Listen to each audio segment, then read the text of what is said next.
Well, ladies and gentlemen, we've got a lot of things for you today. We welcome you to this edition of the 700 Club. I want to tell you something about history, though. 40 years ago, the Shah of Iran was a strong American ally. He was essentially our friend in the Middle East. But he had a secret police called Sabak that were pretty repressive in terms of his people. So he's in touch with Jimmy Carter, our president, and he calls him and he says, Mr. President, the people are rioting. What should I do? And what does Mr. Carter say? We don't get involved in the internal affairs of other nations. And at that point, this strange cleric, the Ayatollah Khomeini, is brought in from Europe and established the Iranian state. And he became a dictator. He was a dictator of the mullahs, the high priest. And Iran has been our enemy ever since. But we sold out the Shah and left him hanging. And then he finally was able to get some medical attention in the United States, and the Iranians were complaining about that. But he was our close and dear ally. And our policy can make terrible differences if it's wrong. And we've got so many things that we've done along the way that are just shocking, and that was one of them. So we're paying the price. Now, our Vice President and the Secretary of State are over in Europe trying to persuade our allies to come along with us against Iran to make sure those sanctions are put in place. And while this is going on, a shocking development has taken place. There was an Air Force officer who was in counterintelligence, who was privy to some of the deepest secrets of our United States government, and she has defected to Iran, and she has left America and gone over to Iran, and she is apparently imperiling the lives of hundreds of her fellow workers. I mean, she has got the goods on all the secret people behind the scenes in Iran, and they will be subject to being executed. Now, that's going on. Now, at the same time, we've got this drama in Washington about the government. And so Congress does what Congress always does. They keep a Christmas tree and they have a bill, and instead of a few pages to say, well, here's so much money for the government, it's 1,000 pages. The Obamacare was 2,300 pages. Nancy Pelosi said, we've got to pass it so we can understand what's in it. Well, the president's being asked to sign this thing, and he said, I don't know, what landmines are in the thing. But some lawmakers are concerned they don't know what they're voting for, but they're being asked to vote quickly and send the bill to the president. Well, the president wants to vet the bill for anything that's in there that he might not be aware of. All of this as the clock ticks away toward Friday night's deadline to keep the government open. CBN's Jenna Browder has the details on what we know so far. Lawmakers put the final touches on the bill early this morning, but that leaves little time for them to review it before tonight's vote, and some are not happy about it. Congressman Mike Johnson calls it absurd since the bill is more than 1,000 pages long.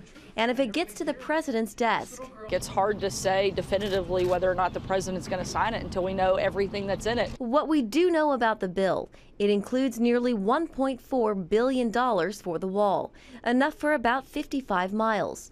That is significantly less than the president's original demand.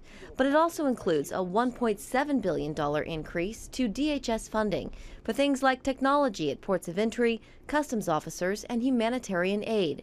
The deal will also reduce ICE detention beds from about 50 to 40,000. Trump isn't happy by the sounds of it, but lawmakers like Senator Lindsey Graham are urging him to take the deal and consider it a down payment. I think the president's inclined to accept the agreement, move on, and try to find money elsewhere, and most likely declare an emergency. Trump says he doesn't want to see another shutdown. I don't want to see a shutdown. shutdown would be a terrible thing. CBN Capitol Hill correspondent Abigail Robertson says everyone wants to see a deal passed, and a shutdown is not expected. I would say right now it's one step above cautious optimism. You never know what will happen with President Trump, but people feel pretty good that we're going to avoid another government shutdown. And not included in the bill is a deal for DACA dreamers. President Trump has until midnight Friday to avoid another government shutdown. In Washington, Jenna Browder, CBN News. So, you know, the president's going to have to sign that. As a responsible leader, he cannot shut the government down. The consequences are just so pervasive. You know, it affects like Regent University in terms of students and scholarships. It affects our little hotel in terms of guest bookings. And if this is a small microcosm of what it's doing to the nation, and all those hundreds of thousands of federal workers, they've got to get paid. I mean, you cannot do that. But when I hear people making fun of the president because he's doing his job, it just makes me sick in my stomach, because he's going to get the last laugh. He is becoming a very responsible leader, and I'm delighted to see the initiatives he's taking. And the last thing we need to do is to make fun of the fact that he's acting responsibly and is going to make the best agreement he can get, and he's going to find the money from some other source to get this job done. But why does he want the wall? He wants it to protect America. Why would people make fun of him for that? Well, in other news, as I said earlier, world leaders are gathering to address the global threat being posed by Iran. John Jessup has more on that from our CBN News Bureau in Washington. That's right, Pat. Vice President Mike Pence is calling on Europe to join America in pulling out of the Iran nuclear deal. He spoke at an international summit with world leaders today, aiming to push back against Iran's growing threat to the Middle East and the world, even as the Islamic Republic observes a major milestone. Chris Mitchell reports from Jerusalem. 40 years after Iran became an Islamic Republic, the world is standing up to this major global threat.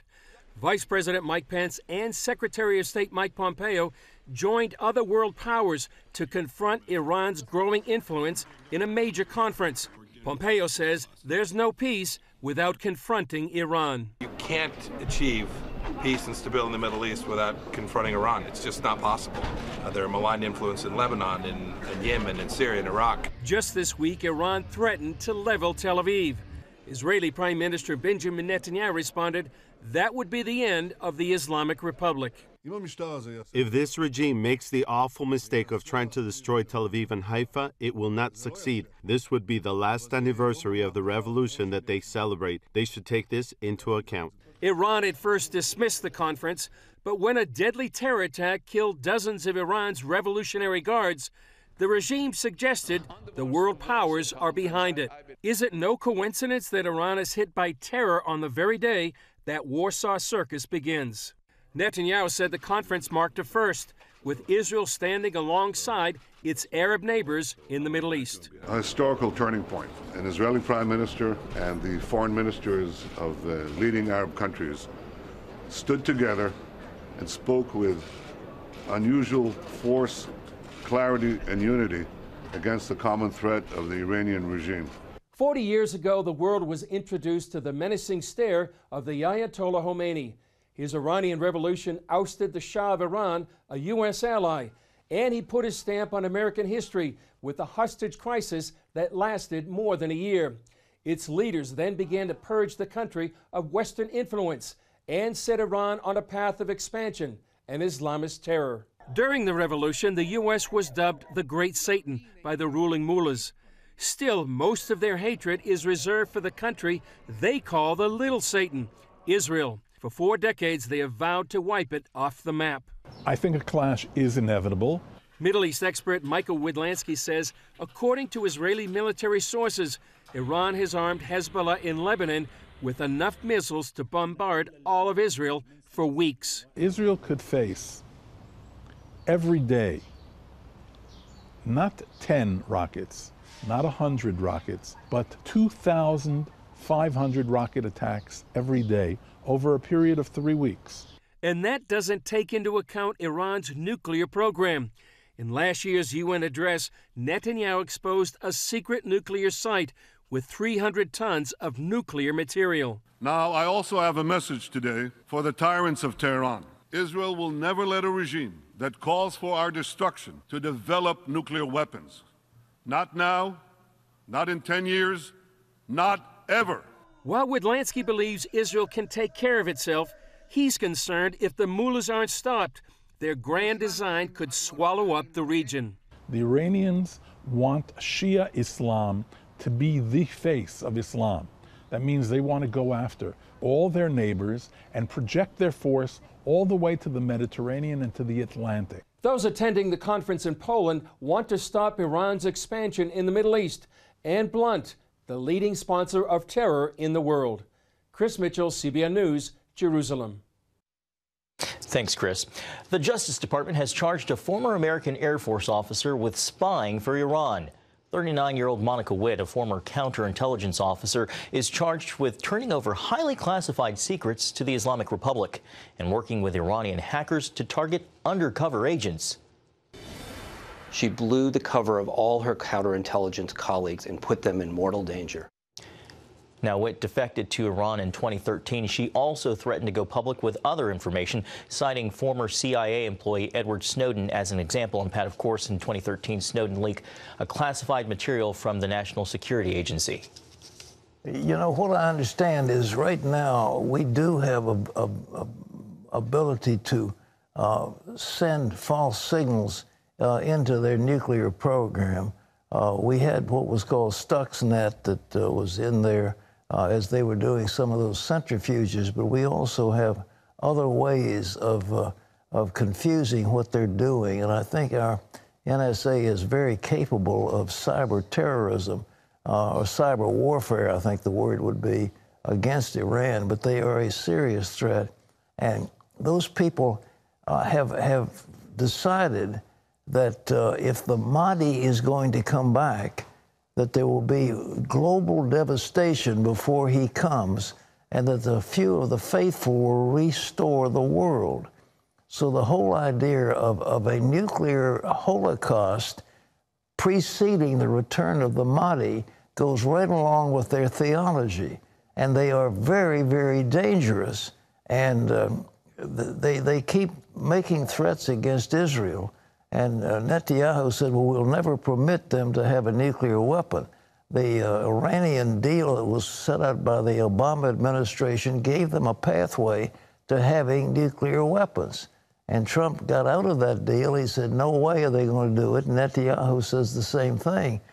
But they cannot be nuclear armed because their theology calls for major destruction before the return of this 12th Imam, the Mahdi. And so we may have to take action. You can't let this thing just fester. And the fact that one of our intelligence agents has defected to Iran, you just say, what kind of thing was going on in that woman's mind to turn against the United States in favor of an oppressive, theocratic regime that punishes its own people? John? Pat, a federal judge says former Trump campaign chairman Paul Manafort lied to investigators and a grand jury in the Russia probe.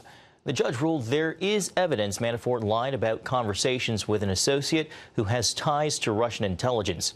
Prosecutors say those discussions are at the heart of Robert Mueller's investigation into whether the Trump campaign colluded with Russia.